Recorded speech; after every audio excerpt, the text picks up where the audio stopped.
Hi, this is Miss Litton, and this is my wonderful honors bio. Period 4. Say hey. Hey. All right, so now we're going to talk about the synapse. So when you look at this, what would this part be called? The cell body. Here's the nucleus. These are the ends of axons, right? These are dendrites in yellow.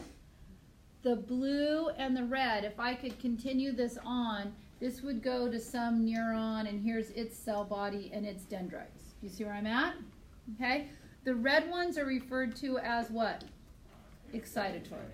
They are trying to get this neuron to fire, the excitatory ones. What would need to go in order for that to fire?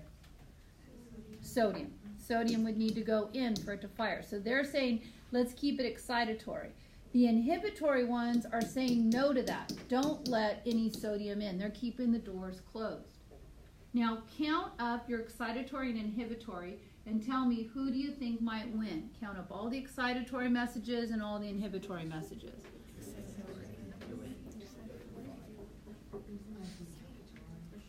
Okay, how many excitatory messages do you have?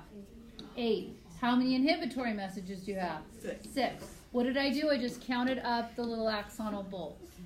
You all right so far? So who would win between those two races? Excitatory and over inhibitory, right? But we don't know that this neuron would actually fire because it has to reach the threshold. All right. Let me tell you one other thing. This section right here of this neuron is called the axonal hillock. This is the power position. Okay, whatever synapses are closest to that have more influence on whether that neuron's going to fire, because this is where it's going to take off if that action potential is going to go. This is an oversimplification. This is more likely what it's going to look like. On any one cell body, you could have 1,000 to 10,000 synapses on that one cell body.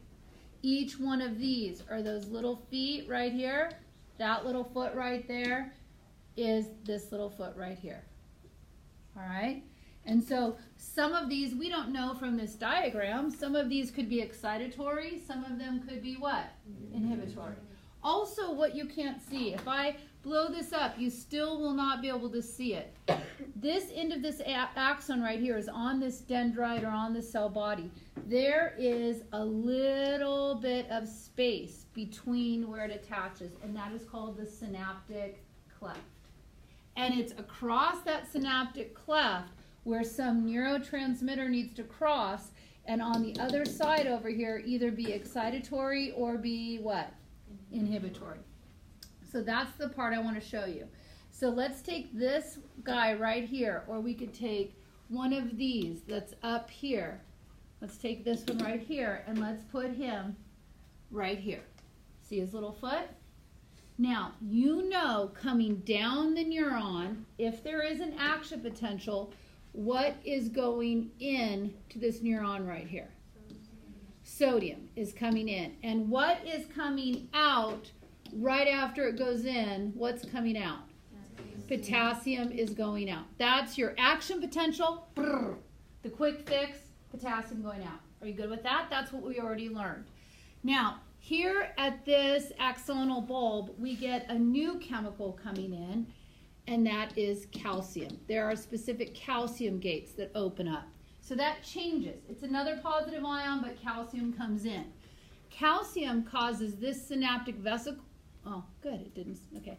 This synaptic vesicle to move to the very end here and release its chemical across that space.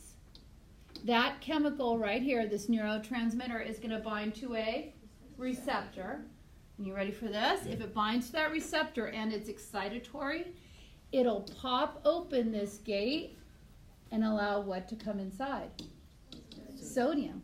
And if enough gates open, it'll reach the threshold and the neuron will fire. Okay? Oldest bio buddy, you're part A. Youngest bio buddy, you're part B. Go.